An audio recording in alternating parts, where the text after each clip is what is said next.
In esports, legendary moments demand speed, scale, and soul. Players and fans bring the heart. Technology brings it to life. Every frame, every stat, every decisive play. In partnership with League of Legends Esports, we're driving digital innovation that empowers the esports ecosystem to keep expanding. So players can focus on the game, and fans can focus on the moment.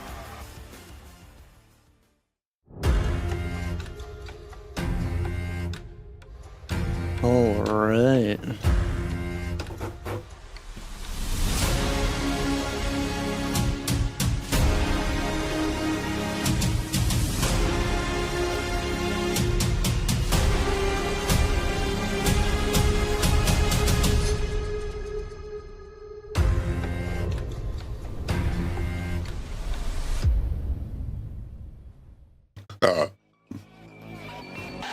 All right. We got about 2.5 minutes, baby.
Oh shit, here we go.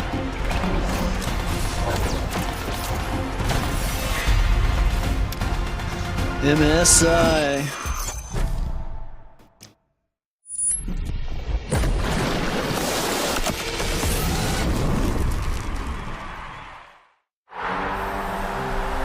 They have chased perfection.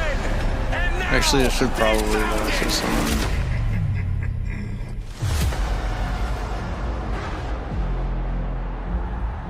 this was such a spectacle between these two teams. Kickers when we were already down. Bridges were burning. There's no escape from this. Skumon is 5-0-0. Fight for your life. Order going in. Sleep on everyone. Makes no mistake. This is your fight. Fight for your life. The IR solo killed in the top lane. Ready to rumble. Let's move. Ace for Furia. Quadra for Gigo. Now it's the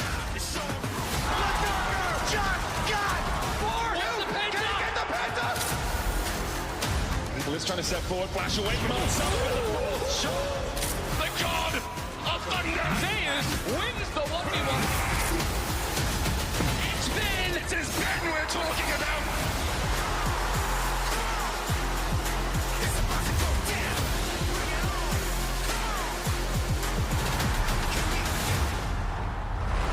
Your meal is served.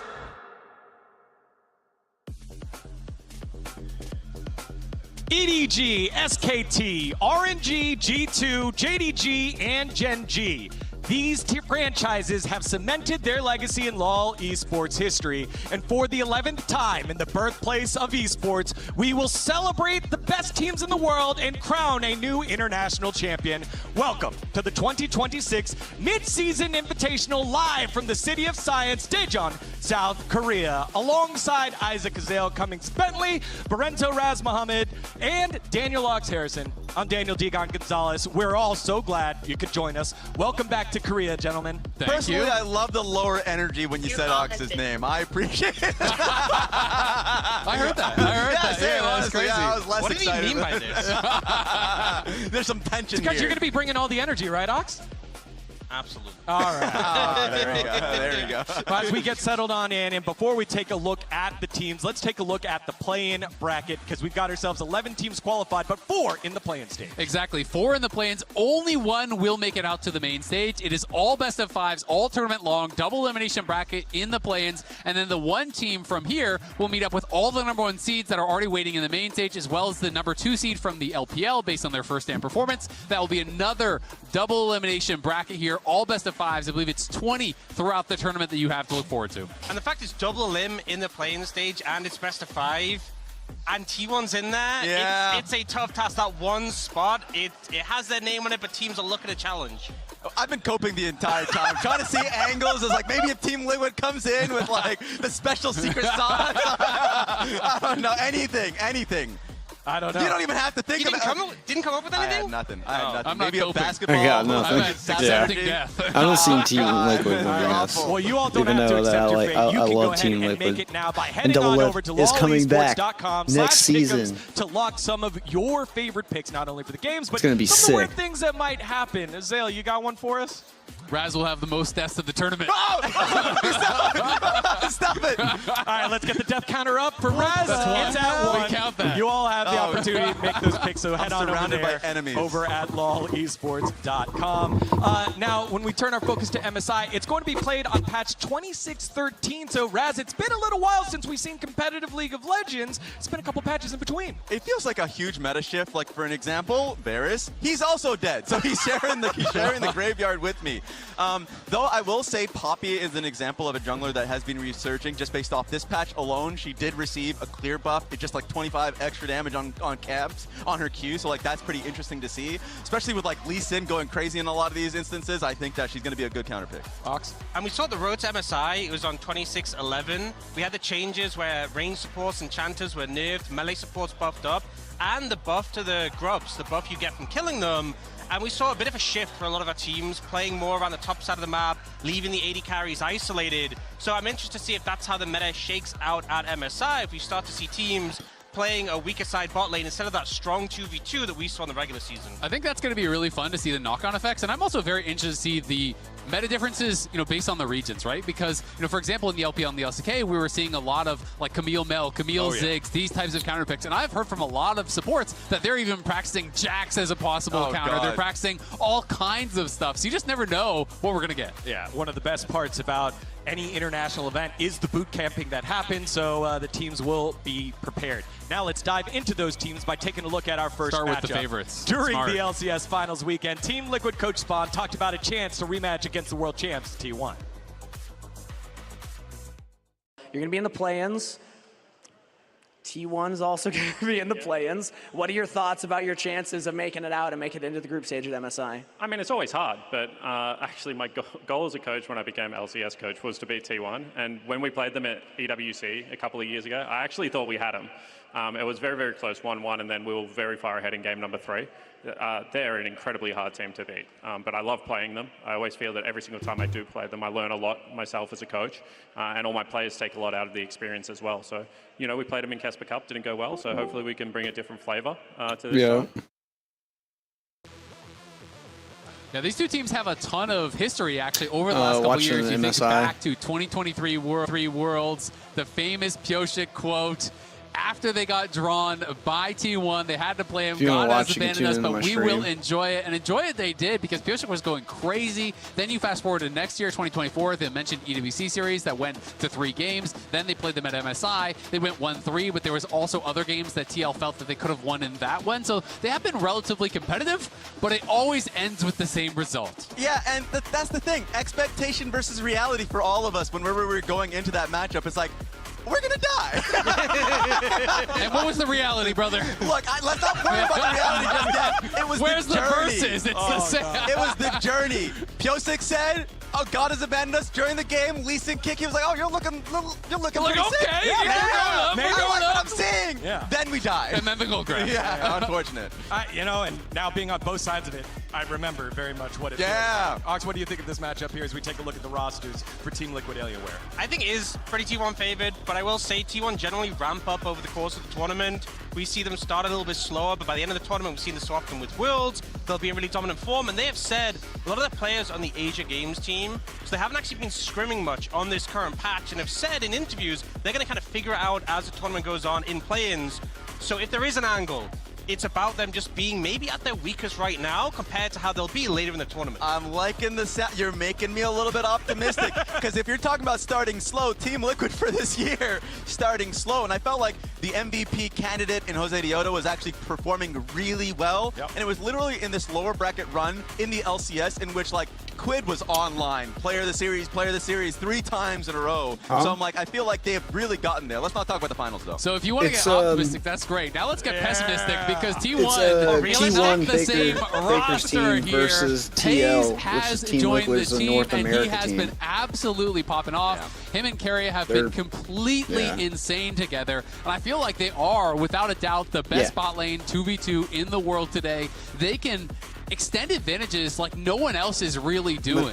Yeah, and this team has now become so centered around the bot lane, playing through strong winning bot 2v2s. Faker trying to roam down when he can, and pays his form. He's just done some fantastic plays. This is the player who has the international kill record on Kalista at 28, which he got in MSI finals, and we saw him bring out that Kalista again in the road to MSI, and even in a draft where you're into Rakan, you're into Maokai, into Anivia, not the easiest Kalista game, he was just absolutely popping off, testing his mechanics to the limit in this game. Yeah. And T1 is a very interesting organization. Well, obviously 6 world championships, 3 back-to-back-to-back. They're the reigning world champion. But when it comes to MSI, they've been top 3 for the last 5 years, but obviously not winning a championship in the last 5 years. So like, they want to be able to get that done. The one thing I'm worried about, that runway, starting in planes, getting comfortable, playing around, understanding the meta, and playing around this player, Pays. That is the scary part, because they're going to scale up with the tournament. Yeah, I mean, I definitely think it is to their benefit to be able to get those extra weapons, figure out the meta, you know, be fully comfortable by the time they get to main stage, you know, assuming they're not upset. Yeah. Well, that's what I loved about this conversation. For Team Liquid, we're talking about their matchup against T1. For T1, we're talking about their chances to win T1 versus BLT. That is the stakes here for these two squads, and a prediction that we're kind of making, and it's time for us now to do some 90-50-10s, a 90% chance, a 50% chance, and a 10% chance our big brain analyst will believe happen. So, Azael, kick us off here. What's your 90-50-10? Exactly. So I'm going to focus in on the TL versus T1 matchup. All here. right. So 90% chance TL make me say, "What are we doing, guys? Come on!" That's 100% chance. Could happen in draft. Yeah. It could be an early Jace pick. I don't know when, but there's a good chance I'm going to say it. Okay. 50% chance. TL, give me some hope. Okay. I'm not greedy. I'm not saying win a game. Okay. Good play happens. We steal a dragon. We get first blood. Yeah. I'm in there. At least 10% chance.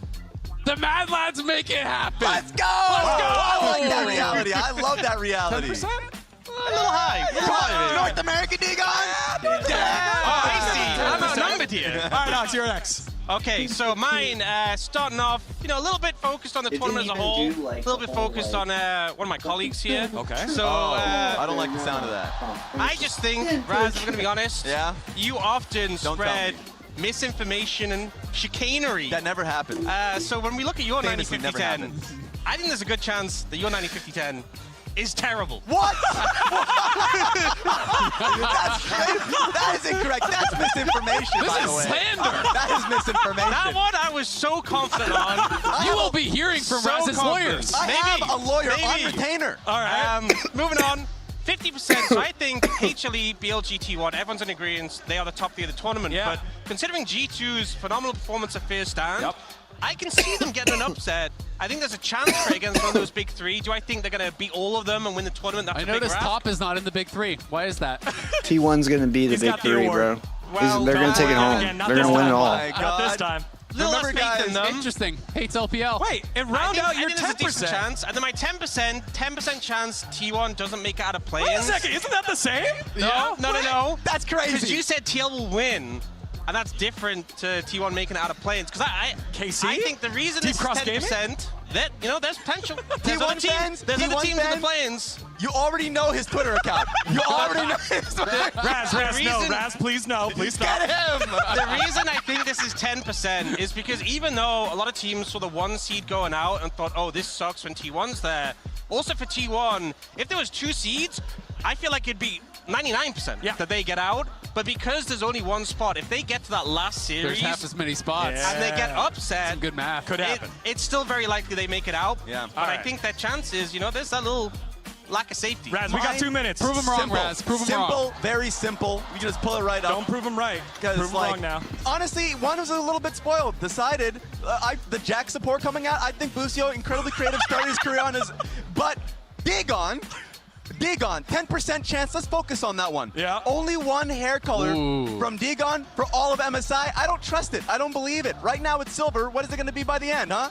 Pink, red, blue? No, I can't. Depends do who that. wins. When's the next appointment? If Hanwha wins, it'll be orange. T1 wins, maybe red. Oh. I could put Team like Liquid wins, maybe Guys, a navy blue. I It like has that. been 2 minutes. the riot and my 90 when is you already know what I mean, correct. like when the esports Let us know Sorry at to home say, Raz. if you website. agree. Was this? I'm watching it on was the this esports correct? website. You Was know what I mean, like Raz's the direct 90-50-10? Mage bot Or I'm not infestation. watching I it could from see that. Twitch. Yeah. You lost me at the 50% chance of the Busio Jack. I could that was just so specific. Well, yeah. Chelsea is going to be put this playing on Camille. one I know side he's gonna and play then Camille, Jinx we've and got the Dantes Jacks on the ready for other. it, okay? It is I ready. say we because Like I got a little half bit and of half, piece of you know what I KC mean? and me. But, like, they have audio Busio would with them. be- I'm with We them are on that claiming ride. It them would be if they win. chaos. I would have to And And like. if they lose, it's fully European. If they 100%. win, the West. If they lose, Eat it's one. Europe. I will say that, we did not have someone yeah, here I from mean- the LEC on the desk, but Ox did go ahead and cover and say that G2 has themselves a pretty good shot He here. is literally a fence sitter. One time he's British, the other time he's Irish. Yeah, What which are is you? it?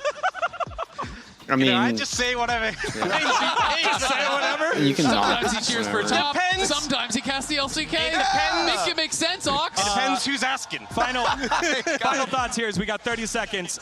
Score for this first matchup. Oh, God. We're going 3-1, 2-1. 3-1 T1. I'll give us a 2-1. game. I'm going 3-0 T1. 3-0 T1. 3-0 T1. 3-0 T1. There you have it. The Big Brain Analyst breaking down this first matchup, as we will for all of day one. It is Team 3-1 Liquid T1? Alienware against the reigning world champions T1 to kick off the You really think? 2026 mid-season invitational. We'll see you after You think game number TL is one. gonna get one in? No. I'm seriously asking a question here. So you really think that TL is gonna?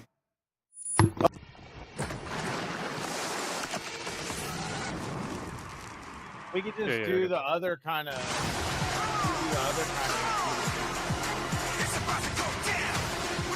Yeah. You think TL is really gonna get one in like that?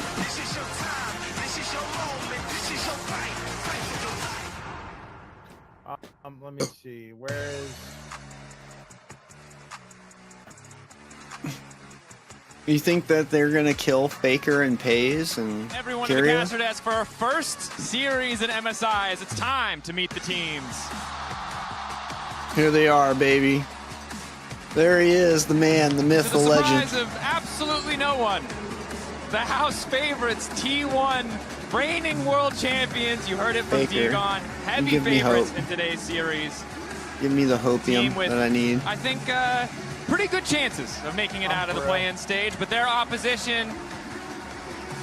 Hoping, Their opposition. Praying we see Team Liquid Alienware rise up today, find that form, give that faith back to Azael. Team Liquid Alienware. And right now, Dracos, before we get into game, equal chances, okay? Equal chances. Equal chances, guys. Everything is a 50-50. We're playing against Baker Technically and MSI. Dude, I wouldn't care, dude. That's true. That is true. It's like getting in the ring with Mike Tyson. You know what I mean? Like, you're paying me so much to fucking go get my ass kicked. All right. You know, we had multiple interviews from Spark. We made it talking here. About how it has been his goal ever since becoming a coach in North America to take down T1. And past iterations, you know, he's been able to take games off them.